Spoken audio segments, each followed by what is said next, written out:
están? Bienvenidos una semana más a Informe Valladolid. La situación sanitaria mejora en nuestra provincia. Se ha reducido considerablemente el número de contagios y por eso la Junta de Castilla y León, el Gobierno regional, ha aliviado algunas de las medidas, como por ejemplo las visitas a las residencias de mayores.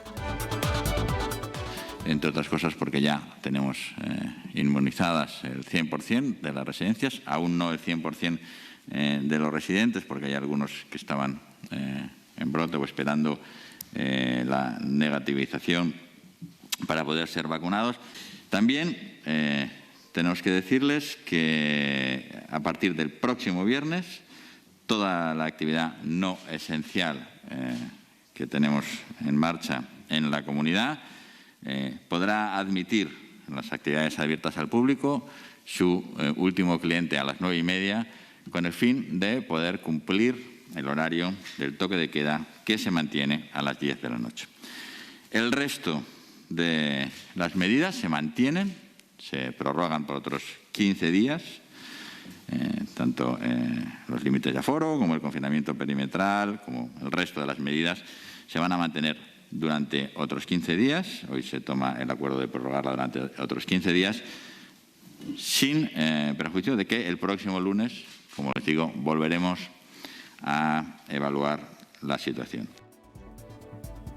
Vamos con otros asuntos de actualidad. El exdirigente de Asaja Valladolid, Lino Rodríguez, ha vuelto a sentarse esta semana en el banquillo de los acusados. Esta semana ha comenzado un juicio en el que se le acusa de varios delitos. Se va a prolongar durante varios días. También en ese banquillo se sentará su mujer y otros dirigentes de la cúpula de entonces. Van a ver a continuación las declaraciones que ha hecho en los juzgados. Esta semana ha comenzado en la Audiencia Provincial el juicio contra la excúpula de Asaja Valladolid. En el banquillo, el que fuera presidente provincial, Lino Rodríguez, su esposa y 2 altos cargos más. Se les acusa de despilfarro en las cuentas, de gastar dinero público que recibían para la formación de agricultores para su disfrute personal. En su declaración ante el juez, Lino Rodríguez negó cualquier vinculación con esos pagos y descargó su responsabilidad en el tesorero. Vienen a decir que el que da las órdenes de pago, aunque tuviera que hacerlo el tesorero, en la práctica es usted. Alberto Cano solamente va a firmar los cheques que le ponen delante. No, para nada. Yo no doy órdenes de pago, ni tengo las claves, ni custodio ese tipo de documentos. El tesorero se las entrega a una persona en la que él confía, porque desarrolla la contabilidad interna de la organización, y si se las desarrolla, se las deja y le da las instrucciones a él. Yo no doy órdenes de pago, absolutamente. ¿Y por qué estas personas dicen esto? Bueno, pues porque han mentido. Achaca todo a la venganza de personas que salieron de Asaja por mala praxis y ahora mienten, pero según varios testigos, era el presidente el que manejaba todo. Pensábamos que Lino pagaba cosas personales suyas. Como por ejemplo, ropa, viajes. Perdone, ¿ha dicho usted que un viaje a Escocia lo pagó usted con una tarjeta? Sí. ¿Usted tenía una tarjeta? No, me la dio Lino. ¿Perdón? Era de Lino la tarjeta. ¿Pero la utilizó usted? Sí. Lino Rodríguez fue presidente de Asaja Valladolid entre 1990 y 2015, pero su salida de la organización agraria fue muy polémica. Se ha enfrentado ya a varios juicios por falsificación de documentos y apropiación indebida de miles de euros. El actual dirigente de Asaja asegura que tras su paso, la imagen de la organización quedó seriamente dañada. Salir en la prensa todos los días, escándalo tras escándalo, del presidente de una organización profesional agraria, del carisma de Asaja, pues es muy negativo. Todos los días desayunábamos con algún escándalo. Mucha gente se marchó porque ha estado en el filo de desaparecer. La asociación estaba bastante dañada, en el sentido de que había una desmoralización importante, tanto en el personal como los socios, como la opinión pública, y bueno, pues entonces nos encontramos que había que trabajar, lo primero, abrir ventanas y abrir puertas, pues para dar una transparencia total. La gente ya lo va teniendo bastante claro qué es lo que ha pasado y bueno, pues ahora le toca hablar a la justicia. También esta semana un juez ha decretado que los 3 menores detenidos por la presunta agresión sexual a una menor de 16 años el pasado sábado en la zona del Peral de la capital ingresen en semilibertad en el centro de menores Zambrana. La medida se tomó tras prestar declaración la denunciante. Tanto la joven agredida como los 3 supuestos agresores se conocían y formaban parte de un mismo entorno de amistades. Roberto Migallón, del Partido Popular, es ya el nuevo alcalde de Zaratán. El pasado lunes prosperó la moción de censura que presentó junto a Ciudadanos y Vox en contra de la socialista Alejandra Fernández. Como estaba previsto, la moción de censura en el Ayuntamiento de Zaratán contra la alcaldesa socialista Alejandra Fernández salió adelante con 8 votos a favor, 4 en contra y 1 abstención. Y como consecuencia, el popular Roberto Migallón se convirtió en el nuevo primer edil. Ya con el bastón de mando en su poder, dijo que en esta nueva etapa al frente del consistorio de la localidad quería contar con todos, también con la oposición y con los ciudadanos. Trabajar, trabajar y trabajar. Ese es mi fin. ¿Para qué? Para devolver a nuestro pueblo el desarrollo económico, impulsar el empleo, que es la mejor forma de lucha contra cualquier desigualdad, y afrontar un futuro de bienestar. Revitalizaremos el suelo industrial libre, potenciaremos la reconstrucción del antiguo edificio de los lavaderos y evaluaremos y mejoraremos los accesos al municipio. La moción prosperó gracias al apoyo de Ciudadanos y de Vox, que alegaron una situación política muy deteriorada en el municipio y falta de comunicación y consenso entre los grupos políticos. El concejal de Ciudadanos, José Luis Rubio, ha dejado de gobernar en coalición con el PSOE para apoyar al Partido Popular, aunque mantendrá su puesto de teniente de alcalde. Lo ha hecho por responsabilidad, dijo, por el descontrol que había en el Grupo Socialista desde que 2 de sus concejales salieran del partido. El gobierno lo formaremos Ciudadanos y PP, nadie más. Se excluye explícitamente al resto de partidos. Entre ellos se refería a Vox, cuya concejala votó a favor de la moción desoyendo las órdenes de la Dirección Nacional del partido, hecho por el cual fue expulsada de la formación. Zaratán lleva muchos meses sin un gobierno estable y con capacidad de aportar ideas y tomar decisiones.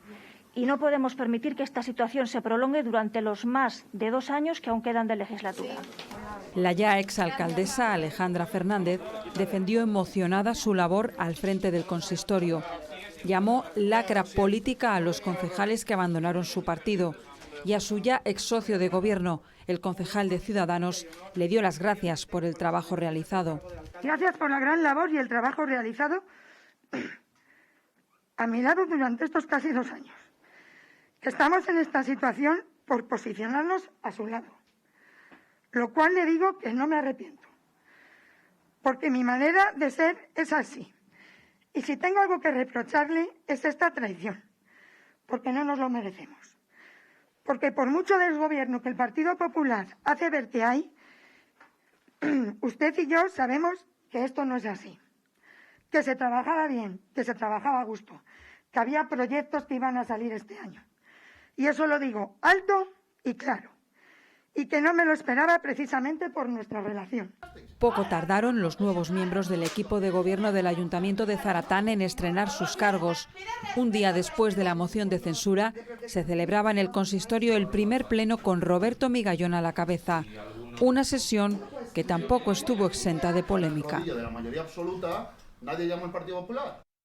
Hoy en Informe Valladolid tenemos a un invitado muy especial que conoce muy bien la actualidad de Valladolid, cómo se vive en el día a día. Tiene muchas cosas que contarnos, seguro, y las vamos a analizar con él enseguida. Y sobre todo vamos a hablar de cuestiones que les preocupan a ustedes, a los ciudadanos. Ya sabrán que nos referimos al alcalde de Valladolid, Óscar Puente. Gracias por acompañarnos. Bienvenido a Informe Valladolid. Muchas gracias. Muchos temas seguro de los que vamos a poder hablar con usted, pero primero quiero que nos cuente qué va a ocurrir en ese encuentro importante con otros dirigentes europeos el próximo martes, que ha obligado, por cierto, a trasladar el pleno ordinario del consistorio. Sí, bueno, hace unos días recibí la invitación de la alcaldesa de París para incorporarme a un encuentro con el presidente por turno de la Unión Europea, que es en este momento el primer ministro portugués, António Costa. Un encuentro en el que van a participar 10 ciudades europeas, bueno, Copenhague, Ámsterdam, ciudades muy importantes en Europa. Y bueno, la alcaldesa de París, buena amiga, yo creo que una persona con la que tengo además una afinidad muy grande en materia política, pues bueno, ha querido contar con la ciudad de Valladolid, ha querido contar con el alcalde de Valladolid en ese encuentro, en el que se van a abordar pues las cuestiones esenciales que hay que afrontar en el futuro inmediato en Europa, ¿no? La recuperación y sobre todo la recuperación relacionada con las ciudades, con los municipios. ¿Qué papel vamos a jugar las ciudades europeas en ese programa de recuperación, de resiliencia que está en este momento promoviendo Europa para salir de la pandemia, digamos, de una manera fuerte, para transformar el modelo productivo europeo? Y bueno, yo creo que es una reunión vital porque además va a servir para preparar el encuentro entre mandatarios europeos que se va a celebrar en menos de un mes y medio. Así que bueno, vamos desde luego con mucho orgullo a representar a nuestra ciudad, a representar a nuestro país también en ese contexto tan importante y a ser capaces de aportar ideas y aportar soluciones de cara a ese futuro inmediato, ¿no? Un encuentro telemático, tenemos que remarcar, sí, por la situación. Sí, en principio el encuentro que iba a tener carácter presencial, pero bueno, algunos lo teníamos más fácil para acercarnos. Yo podía ir por carretera, las restricciones en este momento con Portugal por carretera son menores, pero para viajar en avión desde otros puntos de la Unión Europea hay unas restricciones muy fuertes y eso ha obligado a la mayor parte de los alcaldes a sugerir que la fórmula sea telemática, lo cual es una pena, ¿no? Porque yo creo que hubiera sido muy interesante, ¿no? que se visualizara Valladolid en medio de alcaldías tan importantes como las que se van a dar cita el martes, y además tan concretas y tan escuetas, porque hablamos de 10 ciudades europeas nada más. ¿Qué modelo de ciudad se va a trasladar en ese encuentro? ¿Qué ejemplos se van a poner de Valladolid? Bueno, yo creo que se van a vivir en ese encuentro realidades muy distintas, ¿no? Porque por un lado va a haber ciudades muy grandes en esa reunión, ciudades como Milán, ciudades como París, ciudades como Lisboa representadas, pero yo creo que Valladolid representa muy bien un modelo de ciudad a escala humana que tiene que jugar un papel crucial en el futuro de Europa, ¿no? Estamos hablando de ciudades que tienen ahora por delante un reto muy importante en muchas materias, materias medioambientales, por ejemplo, todo lo que se tiene que ver con la movilidad, una transformación la que vamos a vivir en los próximos años que va a ser inmensa, ¿no?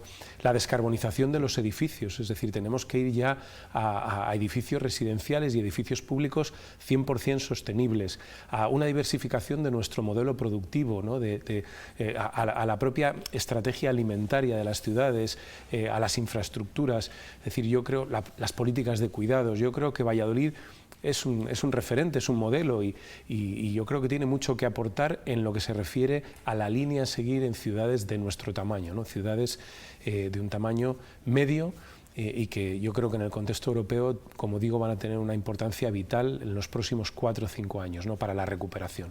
Una línea que insisten y que van a seguir apostando por ella en el consistorio a pesar de las críticas de la oposición del Partido Popular. Sí, seguimos la línea que marcan los tiempos.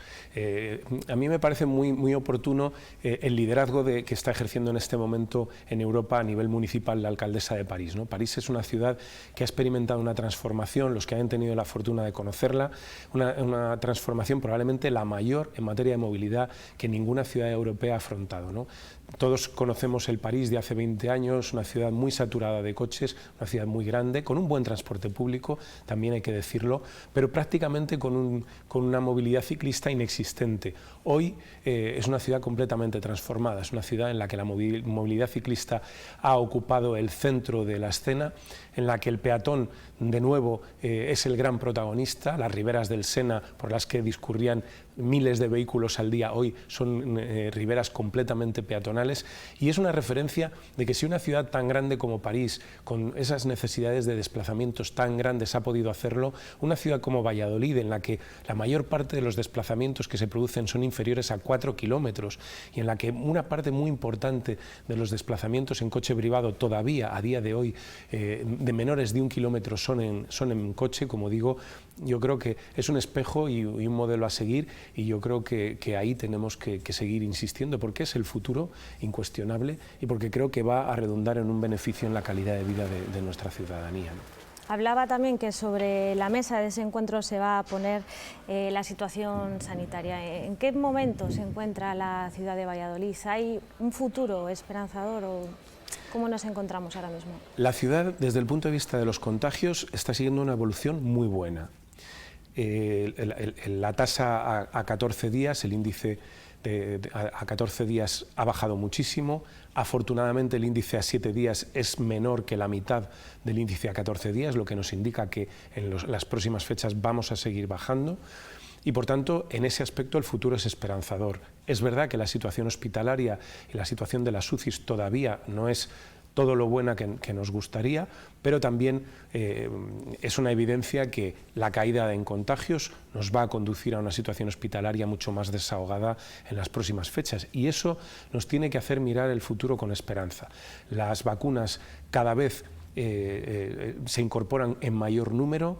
Ya en breve empezaremos ya con las vacunaciones, empezará la Junta de Castilla y León con las vacunaciones por tramos de edad y por tanto iremos viendo ya una influencia de la vacunación en los resultados epidémicos. Ya se sabe en distintos territorios de España, por ejemplo, que el descenso de la mortalidad y de los casos graves de las personas mayores está descendiendo de una manera enorme, ¿no? Por tanto, yo creo que vamos ya a un periodo de despegue, a un periodo en el que vamos a ir viendo cómo la economía y cómo la vida recupera su normalidad, y espero que vayamos a un verano muy cercano a las cotas de normalidad que conocíamos en años anteriores, ¿no? Hemos sabido que la Junta de Castilla y León plantea vacunar a algunos colectivos en la cúpula del Milenio y que también les ha consultado a los alcaldes de Castilla y León sobre espacios que puedan ser seguros para llevar a cabo vacunaciones masivas. Se tanteaba la posibilidad de hacerlo en la Feria de Valladolid. No sé si ya hay alguna decisión al respecto. La decisión que ha tomado la Junta de momento es utilizar la cúpula del Milenio, en la medida en que las vacunaciones que prevén las próximas 2-3 semanas no son vacunaciones, digamos, masivas. La semana que viene se va a vacunar a la policía, a los colectivos, digamos, que están dentro del orden que ha establecido la Junta, que van ahora de manera inmediata. Y la vacunación masiva no se afrontará probablemente hasta dentro de 2-3 semanas. A partir de ahí veremos si la decisión que toma la Junta de Castilla y León es ir al recinto ferial, que es la opción que manejó en primer lugar, o decide otras opciones. Nosotros, desde el Ayuntamiento de Valladolid, lo único que podemos hacer es aportar nuestras ideas y, sobre todo, dar facilidades. Y en este sentido, la cúpula del Milenio es un recinto que, para un volumen de vacunación, digamos, de carácter medio, puede ser un recinto adecuado, y lo que hemos hecho es ponerlo a disposición, coordinarnos desde el punto de vista de los protocolos que se han de seguir para garantizar la comodidad y la seguridad de las personas que tienen que someterse a la vacunación. Y bueno, a partir de ahí, en el momento en el que haya muchas más vacunas y se afronten procesos más masivos, será la autoridad sanitaria la que marque la pauta. Nosotros, desde luego, lo único que estamos es a su disposición para empujar, para ayudar al máximo para que ese proceso de vacunación sea lo más rápido posible, ¿no? Hablando de estos temas y del futuro esperanzador que a priori plantea para Valladolid, me gustaría que escuchara, lo puede seguir a través del monitor, unas declaraciones que ha hecho esta semana Francisco Igea, el vicepresidente y portavoz de la Junta de Castilla y León. Hay propuestas concretas de mantener el confinamiento perimetral en los días de la Semana Santa. Yo creo que básicamente lo que hay que hacer es como si no hubiera Semana Santa. Esta es la manera más sencilla de no equivocarse. Las vacaciones generan movilidad, la movilidad genera incremento de los contagios, y nuestra intención es básicamente hacer como que no hubiera Semana Santa. Dos cuestiones quizá muy amplias de responder, a ver si podemos hacerlo de manera sintetizada. ¿Qué opina de la gestión que está realizando la Junta de Castilla y León sobre la pandemia? Y si está de acuerdo o no con esas declaraciones de hacer como que no existiera la Semana Santa. Vamos a ver, hacer como que no existen las cosas es una medida muy sencilla, ¿no? Es decir, cerrar la actividad, confinar.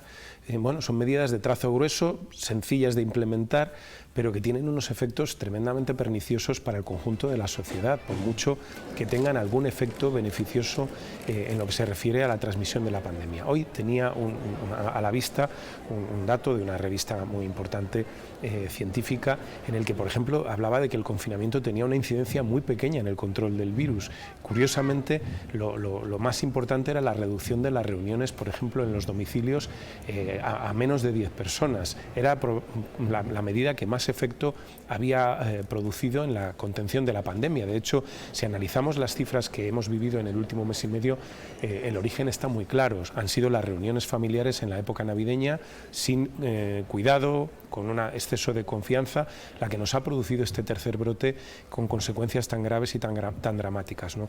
Yo creo que en este momento ya, después de más de un año ya del inicio de esta crisis, debemos intentar ir a medidas, digamos, quirúrgicas mucho más finas, utilizar más el bisturí, digamos, o el pincel y no tanto la brocha gorda, porque si somos capaces de implementar ciertos niveles de actividad en este momento, probablemente lo que conseguiremos es que haya sectores económicos que no desaparezcan, que no sufran unos daños irreversibles.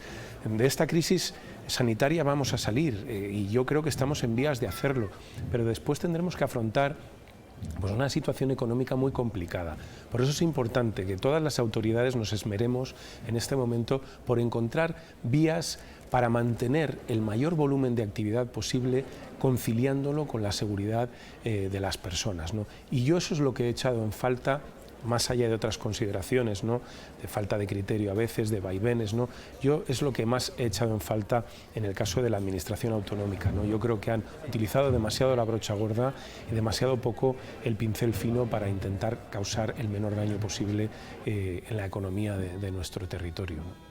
¿Ve entonces posibilidad de realizar celebraciones, actos relacionados con la Semana Santa en esos días en Valladolid?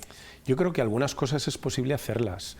Tenemos en este momento una limitación de aforos, por ejemplo, en los templos, que nos debe permitir hacer el pregón de Semana Santa, que no pudimos hacer ni siquiera el año pasado. Tenemos posibilidad de hacer algunas actividades al aire libre que podrían, y de hecho lo estamos trabajando con la Junta de Cofradías, podrían permitirnos hacer, por ejemplo, el Sermón de las 7 Palabras en la Plaza Mayor, que es un recinto muy grande en el que podemos acotar espacio y hacer un control de accesos que nos pueda permitir, digamos, que la Semana Santa esté presente de alguna manera. Hay otras formas, hay otras fórmulas que se están estudiando, la exposición del patrimonio, por ejemplo, en las distintas iglesias, en fin.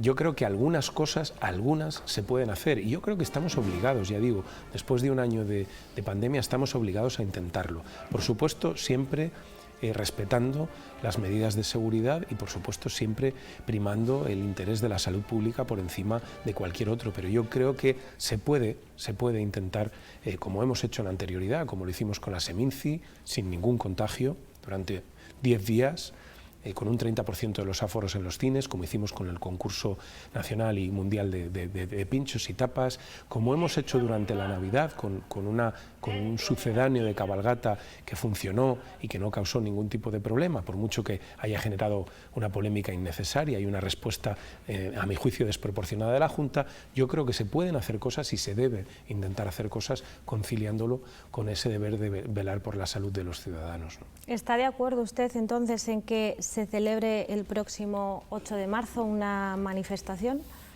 Yo en este tema, en relación con el 8 de marzo, creo que debemos hacer la misma recomendación que hacemos con cualquier ejercicio del derecho fundamental de manifestación y de expresión.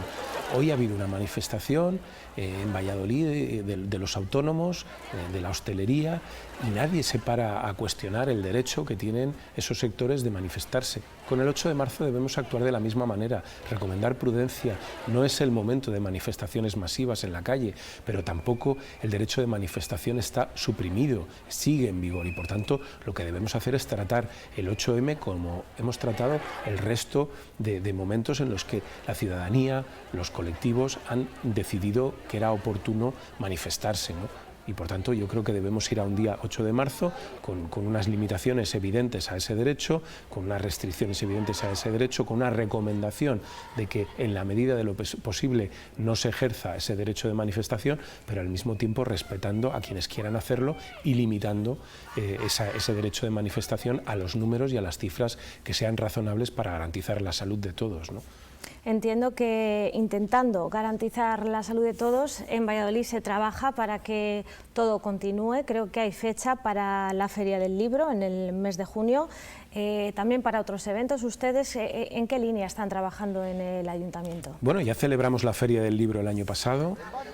Fuimos, creo, una de las pocas que se hizo en España y fue un absoluto éxito en la Plaza Mayor, con controles de acceso, de entrada y salida, y gracias a eso hubo una inyección económica para un sector del comercio como son las librerías, que sin la Feria del Libro pues tiene una merma de ingresos importante. Por tanto, nuestra esperanza, teniendo en cuenta la fecha en la que tenemos previsto realizar, lo que es el mes de junio, es que estaremos en unos porcentajes de vacunación ya de en torno al 30% de la población, que sumado a la población ya inmunizada como consecuencia de haber sufrido la enfermedad, nos da una cierta garantía de que vamos a ir a unas cifras en los hospitales muy bajas o incluso ya inexistentes, y que por tanto, con limitaciones, obviamente, podremos hacer una Feria del Libro como mínimo similar a la que hicimos el año pasado.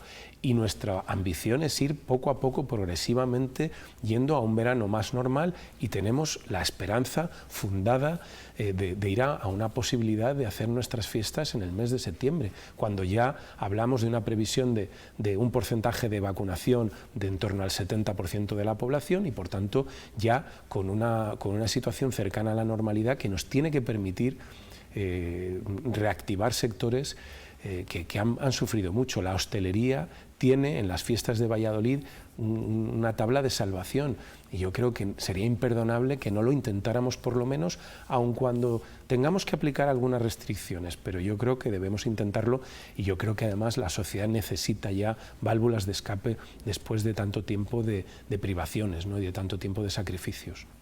En ese futuro esperanzador nos lleva sin duda a hablar de empresas que se van a asentar próximamente en Valladolid. Hablamos de ese nuevo centro logístico que Amazon tiene pensado. Bueno, de hecho las obras en los terrenos ya han comenzado. Hablamos también de un convenio colectivo en Renault que se ha firmado y que la marca dará a conocer próximamente si trae o no proyectos a las factorías de Valladolid. Por tanto, hablamos de que a pesar de la crisis el futuro económico parece positivo, ¿no?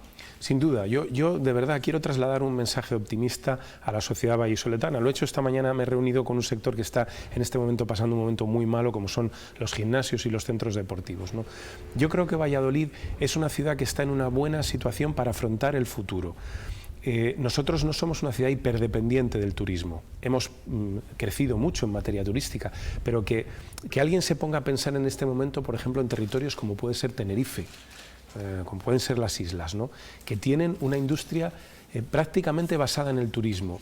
¿Cómo tienen que estar pasándolo? Nosotros tenemos una industria automovilística que va a vivir unos momentos muy buenos, ¿no?, con un plan industrial de Renault que pasa por concentrar la producción en sus plantas más rentables, y nuestra suerte, o también el fruto de nuestro trabajo, del trabajo institucional, del de los trabajadores que han cedido muchas veces en sus reivindicaciones por darle competitividad a esas plantas, es que estamos en condiciones de acoger un volumen de trabajo mayor que el que en este momento tenemos.